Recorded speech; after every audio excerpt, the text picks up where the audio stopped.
An unmarked white envelope addressed to me. That's where it all began. I'm Sarah, nearing 60. 15 years ago, I divorced my husband after discovering his affair. And since then, I've been living on my own. For the past year, I've been staying with my second son and his girlfriend, Daisy. My eldest son, Tom, now 35, lives in an apartment near his workplace. Life was quiet and routine with me working part-time until the day this mysterious envelope arrived. It was crudely marked with my name and address with no indication of a sender. Inside was a hotel bill. What's this? I wondered aloud. Upon closer inspection, I realized the bill wasn't addressed to me but to my eldest son, Tom. A detailed wedding and reception expenses dated about 2 weeks ago. What could this mean? Did Tom get married? Tom had a girlfriend I met once a few months back, but there was no mention of marriage at the time. I didn't have the best impression of her. Her name was Michelle, if I recall correctly. She barely made eye contact and seemed constantly uncomfortable, punctuating her speech with and oh as if something was bothering her. Could it be that Tom actually married her? I quickly called Tom, but he didn't answer, likely because he was at work. I decided to leave a message on the landline at the apartment where Tom lived, and to my surprise, a woman picked up. It was Michelle. When she realized it was me, she spoke with irritation. "Ah, this is why I told Tom we should get rid of this landline. What does this mean? Did you two get married? Are you living together?" I fired off a series of questions. Michelle responded in a flat, indifferent tone. "Yeah, we got married. We're living together now. So what?" "So what? I received a bill from the hotel. I didn't hear anything about a wedding." "Oh, that arrived already? I sent it because I thought you'd pay," Michelle replied casually. "We picked a venue where we could pay later. We covered the deposit, but we figured you should take care of the rest." "What? They had a wedding without even inviting me, and now they expect me to pay?" I was completely at a loss for words. Michelle, sounding irritated but firm, said, "Tom was the one who insisted on marrying me. I found the whole mother-in-law thing too bothersome and declined many times. So naturally, you should be the one to pay. If you refuse, do you realize Tom will end up buried in debt?" Her cold tone snapped me back to reality. What does Tom think about all this? He says it's fine, of course. Oh, and don't bother trying to contact him. I made sure your number is blocked. So that's why I couldn't reach him earlier. Yes, and while we're at it, other than for weddings, funerals, and the like, please don't contact us at all. And even for those, we don't want anything that costs money. Wait, just hold on a minute. Why are you avoiding me so much? It's obvious, isn't it? A mother-in-law is nothing but a nuisance. Besides, you're broke after your divorce, right? We can't have you begging us for money. I felt a surge of anger as I retorted, "If you think I'm so poor, why are you sending me this bill? That's a separate issue. Please make sure to pay it." With that, Michelle hung up abruptly. I stood there holding the receiver, completely stunned. "Mom," my second son, Jack's voice brought me back to reality. It felt like hours had passed since that phone call, and I was standing alone in a dark room. Tears overflowed as I explained everything to Jack. He hadn't heard anything about Tom's marriage and was now fuming with anger. It's unbelievable. That wife of his, she seems like trouble, doesn't she? I thought she might be a good match for my brother, but now.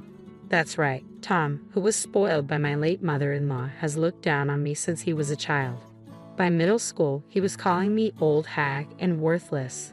He, along with my mother-in-law and ex-husband, treated me terribly. Jack was the one who always stood up for me. After my divorce, I lived alone for a long time. But my kind son, worried I might be lonely, invited me to move in with him and his girlfriend, Daisy. What should I do about this bill? It's over $20,000. I could use the alimony from my ex-husband to pay it, but I honestly don't want to touch that money. I was planning to save it for your and Daisy's wedding, or for when you have kids. Both you and Daisy have always been so kind to me, so I decided to use all the alimony and property settlement money, which my stingy ex-husband scrimped and saved, for the two of you. Then my son said, "Mom, that money is yours. You don't have to use it for us, and it's completely unreasonable to use it for my brother." He took the bill from me. "I'll get rid of this at work. Remember what my brother has done to you. You absolutely must not pay this." Even though my eldest son had treated me poorly, I still felt a sense of responsibility as his mother. If I kept the bill, I might end up paying it. Jack understood that, and I felt relieved. 2 weeks later, Michelle called me. "Hey, Why haven't you paid yet? The venue contacted me because the payment deadline has passed. I've discussed it with my second son, and we decided there's no need to pay. Besides, can't you cover it with the cash gifts from the wedding? I managed to voice my stance, though my heart raced with anxiety. Michelle's response was immediate and furious. We've moved, and we've already spent all the cash gifts. What are you going to do about this? What? You moved? Where to? None of your business. Just shut up. It was clear that Michelle wanted nothing to do with me. Realizing this, I steeled myself and proposed, "All right, I'll offer you $10,000. In return, we part ways completely, no contact, not even for weddings or funerals. We act as if the other person does not exist. What do you think?" But Michelle wasn't satisfied. $10,000 isn't enough. I need at least $20,000. What are you thinking? You didn't invite me to the wedding, you didn't tell me where you moved, and now you're asking for $20,000? I don't care. You probably have about 20 years left to live anyway. We plan to live twice as long as you, so I might as well take all your money while I can. That's just cruel, I said, struggling to keep my composure. Well, one way or another, we're going to get that $20,000 from you. Once you pay, we'll cut ties as you requested. I was eager to distance myself from Michelle, so I reluctantly agreed to her terms. Jack would probably be furious if he found out, but I wanted to avoid any more trouble from Tom and his wife. A year later, Jack married Daisy. As they were preparing to set up their new home, they asked me to move in with them, even though I had planned to live alone. In addition to giving them a wedding gift, I prepaid 2 years' rent for their new place and contributed to their mortgage. Then Michelle called again. I heard Tom's brother and his wife are building a house. You helped them, didn't you? Because of you, Tom is working 2 jobs and is exhausted. And you only gave us $20,000, Michelle said. It was clear she had heard about our new living arrangements somehow. I was taken aback. But you agreed to the terms back then. There's nothing I can do about it now. Shut up. We're having a baby. What are you going to do about that? Oh, really? Congratulations. But remember, we agreed to cut all ties, so I'm not giving you a penny. Despite her attempts to pressure me, I remained firm. You think you can use a grandchild as a bargaining chip. Even if your baby is born, you won't be seeing them. You'll regret it. With that, Michelle hung up. It seemed she believed a grandchild could control a mother-in-law. While I'd love to have a grandchild, I'm already expecting one. Actually twins, a boy and a girl. Daisy is 8 months pregnant. Tom's child doesn't interest me at all. 6 months later, Daisy gave birth to the twins, and I was joyfully and busily caring for them.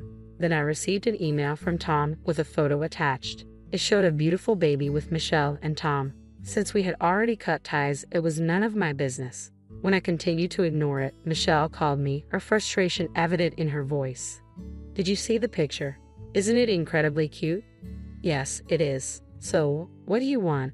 Don't speak like that. I went out of my way to show you your grandchild, your eldest grandson. You could at least send a congratulatory gift. What? I thought we agreed to no contact except for weddings, funerals, and such. Yes, that was the agreement, but normally a grandparent would send a congratulatory gift or something. I wasn't surprised by her approach. No, I'm sticking to the agreement, Michelle. Realizing it was pointless to argue further, Michelle handed the phone to Tom. That's your deal with Michelle, not mine. Send me the celebratory money. Tom, ever skilled at twisting logic, said, It's your eldest grandson, you know. Don't you think you should be looking out for him? According to Tom, how they treat their grandchild will somehow influence how I'm treated in my old age. I really don't need you to worry about my old age, I replied. Huh? You think you can rely on Jack? With 2 kids of his own, do you really believe he can take care of you when you're older? I'm not planning to rely on Jack and his family. So what's your plan? I know you didn't get much from Dad's alimony. Wouldn't it be better to stay on good terms with us now? Tom said triumphantly. To that, I answered, As I've said, I'll be fine. I've been contributing to a personal pension plan since I was single. It's an old policy with good rates, and I'll be receiving about $800 a month starting this year. Additionally, my work history qualifies me for a government pension of around $800 as well. I can manage comfortably on both. Tom seemed stunned by my response. After a moment of stunned silence, he stammered, But that's only enough if nothing goes wrong. When you get older and your health declines, you'll end up coming to us for help.